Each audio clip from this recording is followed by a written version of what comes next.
talk. Greetings from Body Science Lab. Today we just finished teaching math, physics, computer science, and other subject.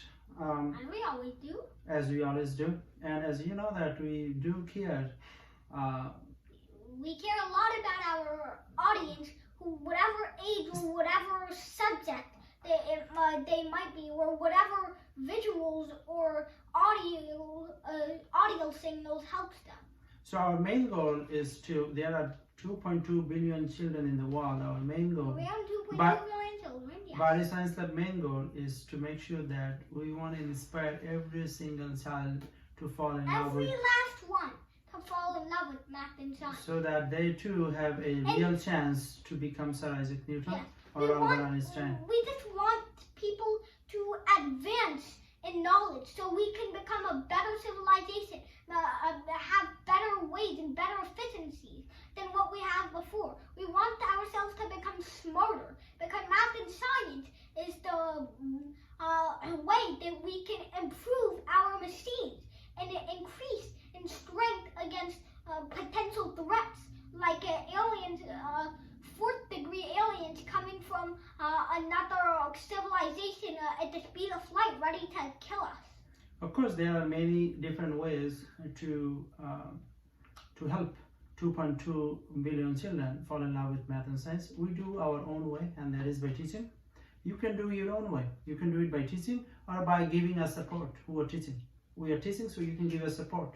There's many other ways you can. You can support us by donating money, or you can like us on the Facebook, or you can follow us on the Twitter. on the Twitter. And Or, also on YouTube, like and subscribe, and maybe That's ring important. the bell to make sure you know when the 28th or 29th lecture is coming out. now our YouTube channel, which is Body Science Lab, has almost 25k subscriber. Yeah, 25,000 Really subscribers. gonna be a milestone when So- we hit that. So we wanna To do a celebration of physics lecture. so we wanna really wanna have 100,000, right? Right. Yeah, 100,000 by 100K by the end of this year. So by the end of 2020. so you can So support you us. really, I really want that, but it's not easy. The year's already halfway gone, and we have a lot of children to support and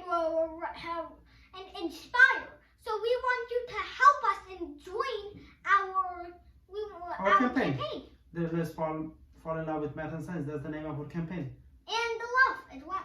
Yeah. Yeah. And campaign.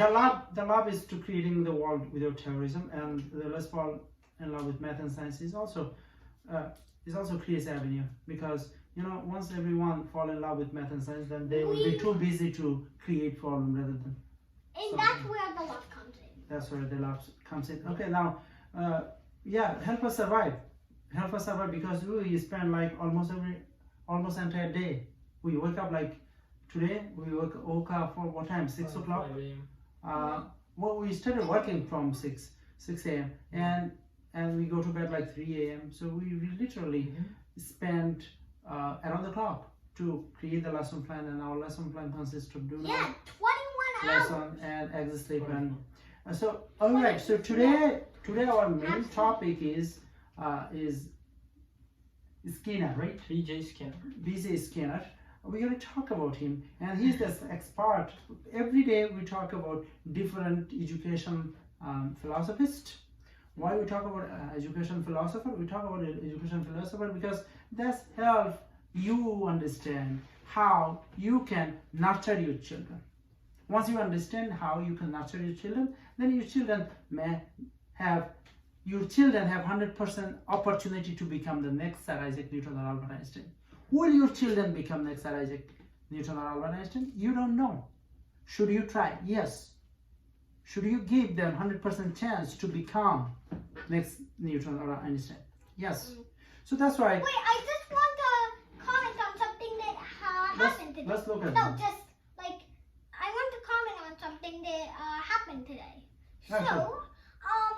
I was going into I always go into the kitchen and kind of talk to my birds and kind of tickle them. So, one day I wondered, what would happen if I went into the kitchen without talking to the birds birds or tickling them? Would they become angry? Would they tweet at me? Oh.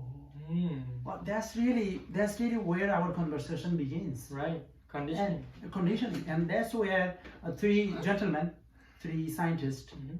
three philosophers really spend their life on it.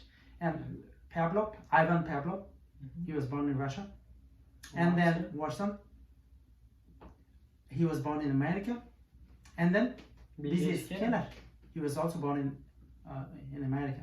B.J. Skinner, in fact, right now I think he teaches at Harvard, right? I believe. All right, now let's talk about You lie? B.J. Skinner, how he is relevant, Mhm. and what a parent should know.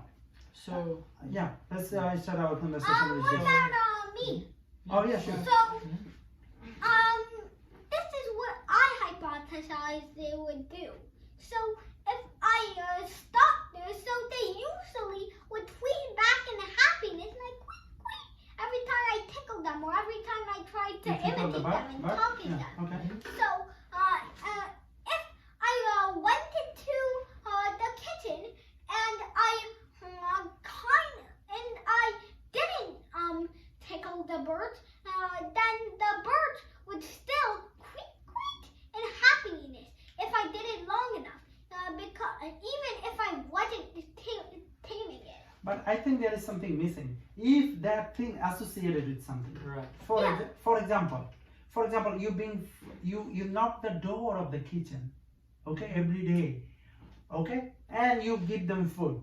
Oh. If you do it for 30 days, the bird Maybe will do it because bird will think that you knocking the door means you bringing the Food. food. One day, number 31 day, you knock the door without food, but bird will still tweet.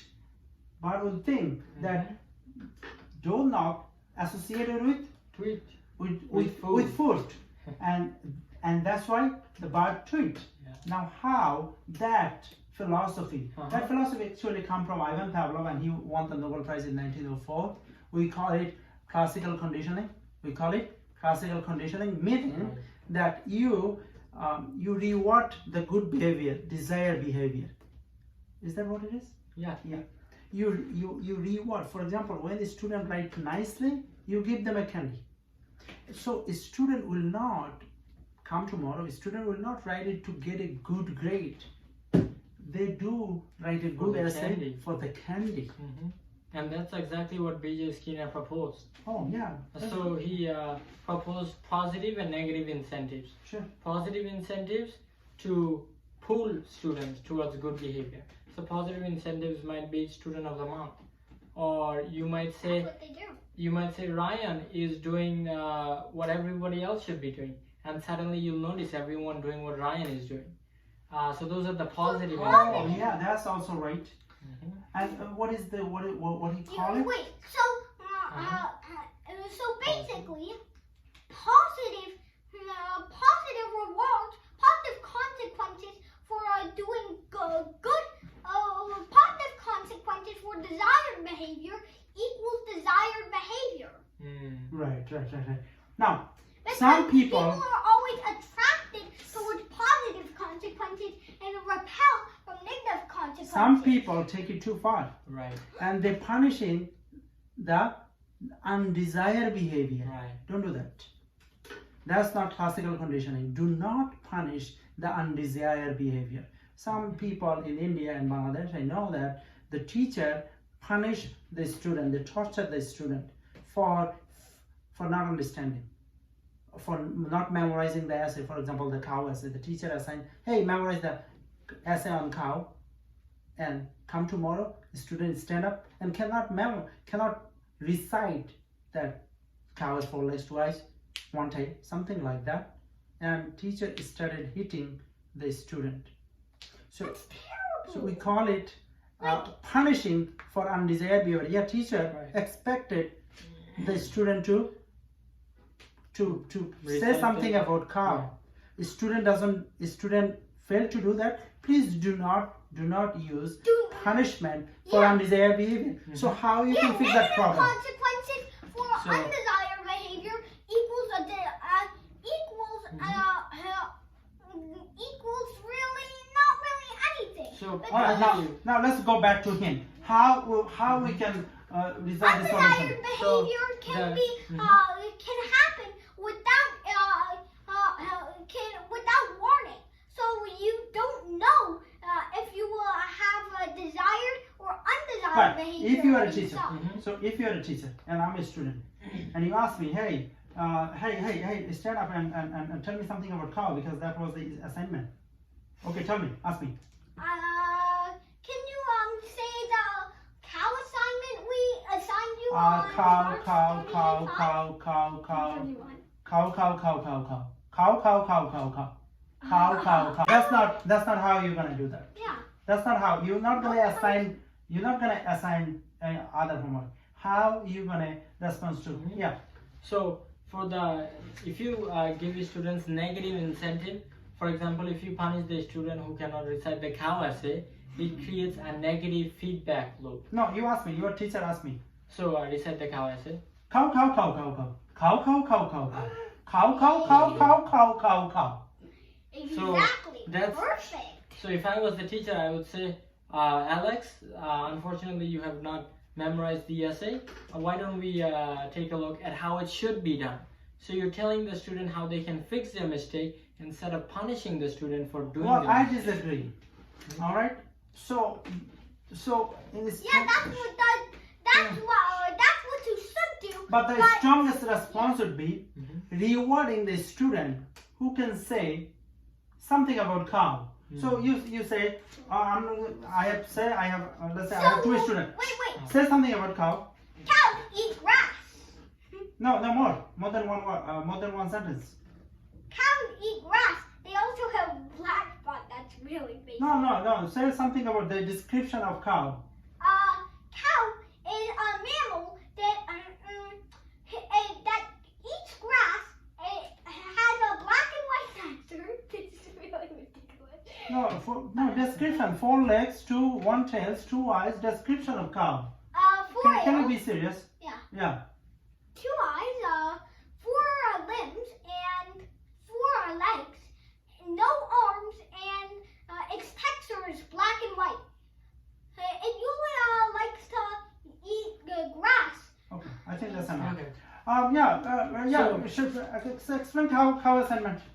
Oh, I'm the student? Yeah. Cow, cow, cow, cow, cow, cow, cow, cow, cow. Excuse me. Shh. Now, 2 marker for you and nothing for you. All right. How that response explain and change the behavior? How? That's a no consequences, neutral consequences for undesired behavior. But did I punish you? No. No. But- Yeah, neutral consequences But did for I? undesired But will you still try to change your behavior? Yes. Why? To achieve the desired outcome, And which is 2 markers. 2 markers. Yay! Okay. 2 markers. So can you explain that Yeah. in So- terms of theory? Yeah.